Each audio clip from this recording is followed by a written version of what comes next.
Dear students, आज के इस वीडियो में हम बात करेंगे रेजिस्टेंस होता क्या है और उसके काज क्या है कि रेजिस्टेंस कैसे प्रोड्यूस होता है किसी भी कंडक्टर के अंदर, या क्या कारण है रेजिस्टेंस के प्रोड्यूस होने के।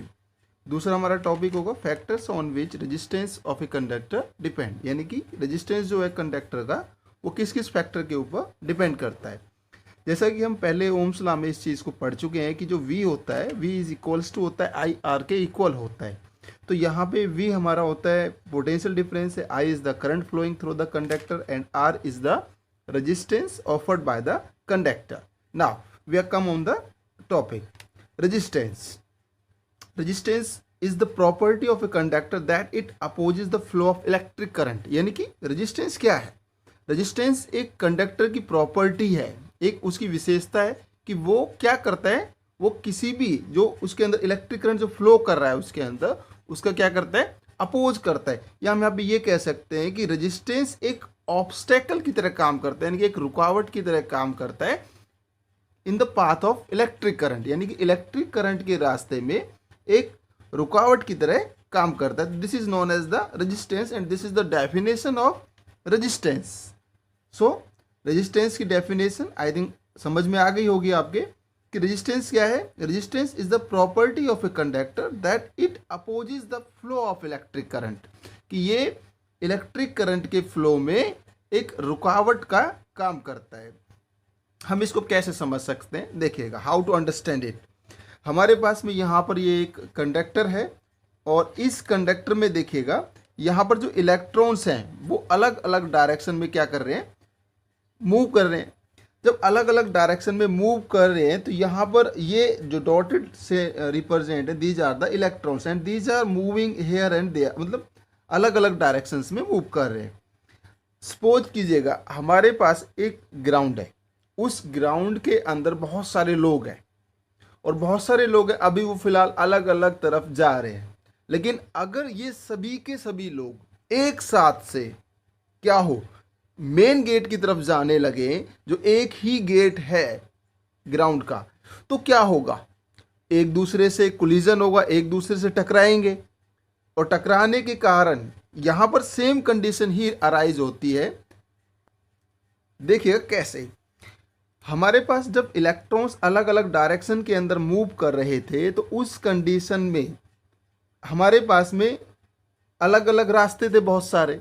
लेकिन अब यहाँ पर हमारे पास देखिएगा कि हमने इस कंडक्टर के साथ में कोई भी एक सेल को कनेक्ट कर दिया है। जैसे ही मैंने सेल को कनेक्ट किया, सभी के सभी इलेक्ट्रॉन क्या हो रहे हैं, अब पॉजिटिव टर्मिनल की तरफ भाग रहे हैं। जब पॉजिटिव टर्मिनल की तरफ एक साथ ये भागेंगे तो यहाँ पर there is the collision between the electrons and the atoms. और इस कोलिजन के कारण, क्योंकि एक तरीके से देखिए ये यहाँ से रिपल्सिव फोर्स लग रही है इलेक्ट्रॉन्स के ऊपर, और ये रिपल्सिव फोर्स क्या कर रही है, इलेक्ट्रॉन्स को यहाँ से हम कह सकते हैं एक फोर्स लगा के उसको आगे की तरफ पुश कर रही है। जब ये रिपल्सिव फोर्स आगे की तरफ पुश कर रही है इसको, तो सभी इलेक्ट्रॉन एक ही रास्ते से होते हुए क्या करेंगे, एक डेफिनेट डायरेक्शन में मूव करेंगे। जब डेफिनेट डायरेक्शन में ये मूव करेंगे तो ऐसा तो पॉसिबल नहीं है कि सभी एक साथ निकल जाएंगे, एक साथ तो नहीं निकल सकते, सभी बारी बारी से ही निकलेंगे। लेकिन यहाँ पे क्या होगा, इलेक्ट्रॉन्स का आपस में कोलिजन होगा, इलेक्ट्रॉन्स का एटम्स के साथ कोलिजन होगा, और इसी कोलिजन के कारण क्या होगा, आपका जो रेजिस्टेंस होता है हमारा वो क्या होगा, वो प्रोड्यूस होता है। When we connect the battery और cell then the electrons move in one direction, यानी कि जब हमने क्या किया, बैटरी या किसी सेल को कनेक्ट किया तो इलेक्ट्रॉन्स जो हैं वो क्या कर रहे हैं, अब एक डेफिनेट डायरेक्शन में क्या कर रहे हैं, मूव कर रहे हैं। और due to repulsive forces electron will move toward the positive terminal, क्योंकि जो इलेक्ट्रॉन्स होंगे वो पॉजिटिव डायरेक्शन की तरफ मूव करेंगे और नेगेटिव जो टर्मिनल होगा वो क्या करेगा, इसको अपने से इलेक्ट्रॉन्स को क्या करेगा, रिपेल करेगा। तो इसके कारण क्या हो रहा है हमारा, एक तरीके से हम लोग यहाँ पे कह सकते हैं जो रेजिस्टेंस है वो प्रोड्यूस हो रहा है। As millions of free electrons moves towards the positive terminal then ये ध्यान रखिएगा, यहाँ पर कोई आप ऐसा ना सोचे हम लोग कि कोई 10-20 इलेक्ट्रॉन प्रेजेंट होंगे। एट ये सब्सटेंस, कोई भी सब्सटेंस होता है उसके अंदर मिलियंस ऑफ एटम्स होते हैं, एंड जब उसके अंदर मिलियन ऑफ एटम्स हैं तो आप सोच सकते हो कि उसके अंदर कितने इलेक्ट्रॉन्स होंगे। आई थिंक बहुत सारे इलेक्ट्रॉन्स होते हैं और वो एक साथ क्या करते हैं, कंडक्टर से मूव करते हैं। यहाँ पे देखिएगा, as millions of electron move toward the positive terminal then there is collision between the electron and atoms as a result of which heat generated. देखिए किसी भी चीज को आप पत्थर को ऊपर से नीचे फेंकिएगा या हम अपने हाथ को किसी चीज से मार के लगा के देखते हैं तो क्या होता है, एक तरीके से हमारा हाथ भी गर्म हो जाता है। पत्थर है, पत्थर को हम फेंक के देखते हैं तो वो भी क्या हो जाता है, गर्म हो जाता है। यानी कि मेरा कहने का मतलब ये है कि हम किसी भी चीज़ को अगर किसी के साथ में स्ट्राइक करवाते हैं तो वहाँ पर हीट जनरेट होती है, और यहाँ पर जब हीट जनरेट होगी तो हीट जनरेट होने के कारण जो एटम्स होंगे या जो इलेक्ट्रॉन्स होंगे, देयर इज वाइब्रेशंस, यहाँ पे वाइब्रेशंस क्रिएट होती हैं। और वाइब्रेशंस जब क्रिएट होंगी तो यहाँ पर जो रुकावटें होंगी, क्योंकि क्योंकि इलेक्ट्रॉन जब फ्लो करेंगे, जब चार्ज फ्लो करेगा तभी करंट क्या करेगा, आपका फ्लो करेगा। तो यहाँ पर रुकावटें बहुत ज़्यादा हो जाती हैं, और वही रुकावट, वही प्रॉपर्टी कंडक्टर की क्या कहलाती है, आपकी रेजिस्टेंस कहलाती है। इसके बाद में हम बात करेंगे यूनिट ऑफ रेजिस्टेंस की, रेजिस्टेंस की यूनिट क्या होती है। As formula for resistance, resistance का फॉर्मूला होता है पोटेंशियल डिफरेंस अपॉन में current. Unit of resistance, unit of V and unit of I. Potential difference की यूनिट आपको पता होनी चाहिए, ये वोल्ट होती है। इलेक्ट्रिक करंट की जो यूनिट होती है वो एम्पियर होती है। इसके बाद में रेजिस्टेंस, यूनिट ऑफ रेजिस्टेंस होगी वोल्ट पर एम्पियर। एग्जाम में कई बार क्वेश्चन ये भी आ सकता है कि which physical quantity having unit volt पर एम्पियर। वोल्ट पर एम्पियर रेजिस्टेंस की ही यूनिट होती है, ये आपको वोल्ट पर एम्पियर रेजिस्टेंस की ही यूनिट होती है। यूनिट ऑफ रेजिस्टेंस और वोल्ट पर एम्पियर को ही हम क्या बोलते हैं, यहाँ पे ओम के नाम से जाना जाता है। जॉर्ज साइमन ओम नाम के साइंटिस्ट के ऑनर में हमने रेजिस्टेंस की यूनिट को नाम दिया गया है ओम, और इसका सिंबल होता है, ये इसका सिंबल होता है, और इसको हम रीड करते हैं ओमेगा के नाम से। करेंगे कि हम 1 ओम को कैसे डिफाइन कर सकते हैं। देखिए एज रेजिस्टेंस जो होता है वो V अपॉन आई के इक्वल होता है। जब पोटेंशियल 1 वोल्ट हो, करंट जो कंडक्टर के अंदर से फ्लो कर रहा है, यानी कि हमने कंडक्टर के ऊपर जब 1 वोल्ट का पोटेंशियल अप्लाई किया, यानी कि 1 वोल्ट का पोटेंशियल डिफरेंस यहाँ पे जनरेट हुआ across the two ends of the conductor, और उसके पोटेंशियल के कारण जो करंट उसके अंदर फ्लो कर रहा है वो 1 एम्पियर का अगर करंट फ्लो करता है, तो यहाँ पर हम अगर वैल्यूज़ को पुटअप करते हैं, V की जगह 1 वोल्ट, I की जगह 1 ampere, then resistance of the conductor is equals to 1 ohm. अब हमें इसे एक पर्टिकुलर डेफिनेशन में डिफाइन करना है। When 1 ampere current flows through the conductor, यानी कि जब कंडक्टर के अंदर 1 एम्पियर का करंट क्या कर रहा हो, फ्लो कर रहा हो, by applying a potential of 1 volt, by जब हमने उसके ऊपर कंडक्टर के 2 एंड्स के अक्रॉस अगर हमने 1 वोल्ट का पोटेंशियल डिफरेंस अप्लाई किया और उसके अंदर 1 एम्पियर करंट क्या करता है, फ्लो करता है, तो रेजिस्टेंस जो होगा उसका वो कितना होगा, 1 ओम। तो this is the definition of 1 ओम। इसके ऊपर हम एक न्यूमेरिकल कर लेते हैं। Potential difference between 2 points of a wire, यानी कि जो पोटेंशियल डिफरेंस है between 2 points of a wire carrying 2 ampere current is 0.1 volt. यानी कि एक वायर के अंदर जो पोटेंशियल डिफरेंस है, जो पोटेंशियल डिफरेंस अप्लाई किया गया है वो 0.1 वोल्ट का पोटेंशियल डिफरेंस है, और उसके कारण जो करंट फ्लो कर रहा है वो 2 एम्पियर का करंट फ्लो कर रहा है। Calculate the resistance between these points, हमें क्या निकालना है, यहाँ पे इसका रेजिस्टेंस फाइंड आउट करना है। देखिए here current I is equals to 2 ampere, V is equals to 0.1 volt। by using the formula, बहुत सिंपल न्यूमेरिकल है, आसानी से इसको कोई भी कर सकता है। R is equals to V upon I, and after this solving this R is equals to 0.05 O. So this is the answer of this numerical. इसके बाद अब हम बात करेंगे factors on which resistance of a conductor depend, यानी कि जो resistance होता है किसी भी कंडक्टर का वो किस किस फैक्टर के ऊपर डिपेंड करता है। बहुत आसान है और बहुत इजी भी है।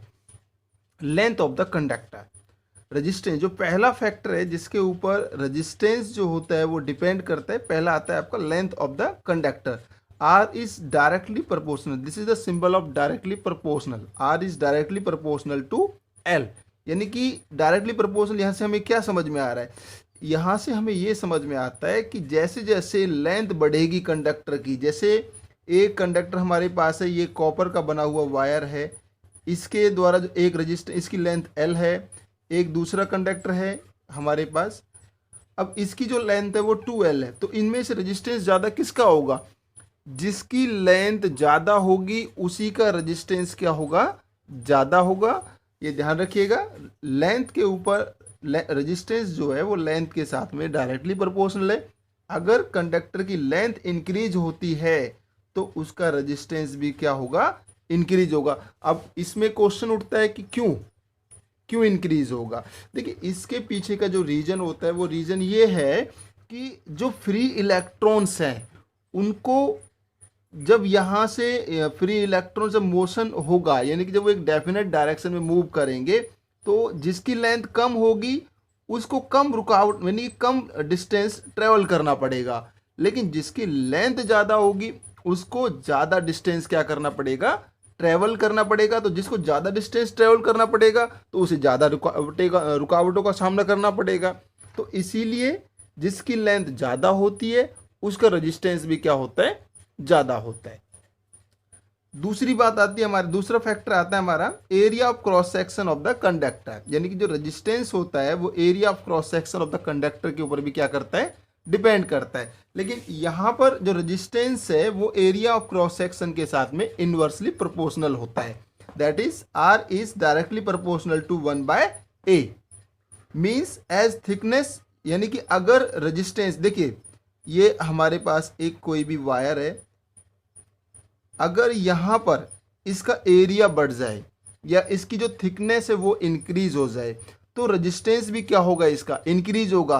अब इसके पीछे का रीजन क्या है, क्या कारण है कि अगर एरिया या थिकनेस बढ़ा दी जाए तो भाई रेजिस्टेंस है वो डिक्रीज होगा, रेजिस्टेंस क्या होगा, डिक्रीज, क्योंकि इन्वर्सली है, इन्वर्सली प्रोपोर्शनल, यानी कि एरिया अगर इंक्रीज होता है या थिकनेस अगर इंक्रीज होती है तो रेजिस्टेंस भी क्या होगा, डिक्रीज होगा। क्यों होगा, क्योंकि यहाँ पर जब एक तरीके से जो ऑब्स्टेकल्स जो उनको मिल रही हैं, जो ऑब्स्टेकल आ रही हैं यहाँ पर, वो अब एक तरीके से जो स्पेस है वो क्या हो जाता है, इंक्रीज हो जाता है। और स्पेस इंक्रीज होने के कारण अगर यहाँ पर ये हम इतना बढ़ा देते हैं तो स्पेस इंक्रीज होने के बाद जो ऑब्स्टेकल्स हैं वो क्या हो जाएंगी, वो कम हो जाती हैं। और इसी कारण से अगर थिकनेस या एरिया बढ़ा दिया जाए तो रेजिस्टेंस क्या हो जाएगा, आपका डिक्रीज होता है, इंक्रीज नहीं होगा।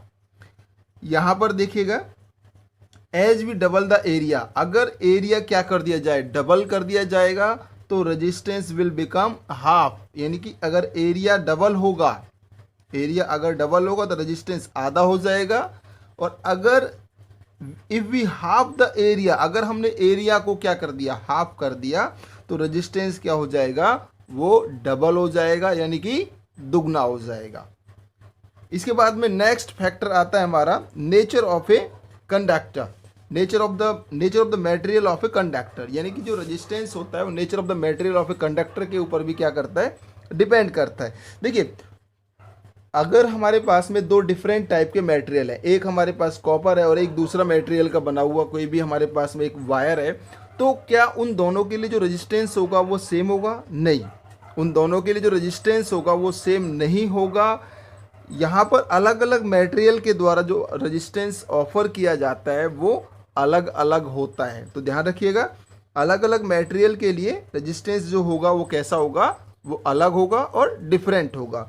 इफेक्ट ऑफ टेम्परेचर, देखिए with the increase of temperature resistance of a pure metals increases, यानी कि जो प्योर मेटल्स जितने भी होते हैं हमारे पास में, उन सभी का जो रेजिस्टेंस होता है, अगर हम टेम्परेचर बढ़ा देंगे, कोई भी हमारे पास एक कंडक्टर है और वो एक प्योर मेटल का बना हुआ है, अगर हमने उसका क्या बढ़ा दिया, टेम्परेचर बढ़ा देंगे, तो उससे क्या होगा, रेजिस्टेंस जो होगा उसका वो क्या होगा, इंक्रीज होगा। इंक्रीज होने का कारण क्या है, क्योंकि जैसे जैसे हीट बढ़ती है, टेम्परेचर बढ़ता है, जो कोलिजन होता है इलेक्ट्रॉन्स का एटम्स के साथ में, या एक तरीके से हम कह सकते हैं इलेक्ट्रॉन इलेक्ट्रॉन के साथ में जो आपस में जो कोलिजन होता है, उस कोलिजन में क्या होगा कि एक तरीके से जो पार्टिकल्स होंगे वो आपस एक बहुत तेज गति के साथ वाइब्रेशंस प्रोड्यूस होंगी, और वो वाइब्रेशंस से क्या होगा, कोलिजन्स बहुत ज़्यादा होंगे, और कोलिजन ज़्यादा होंगे यानी कि रुकावटें बहुत ज़्यादा आएंगी। जब रुकावटें बहुत ज़्यादा आएंगी तो उससे क्या होगा, रेजिस्टेंस जो होगा कंडक्टर का वो क्या होगा, इंक्रीज होगा।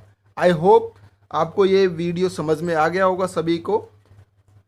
If you like the video and if you understand the video easily, then subscribe to my channel.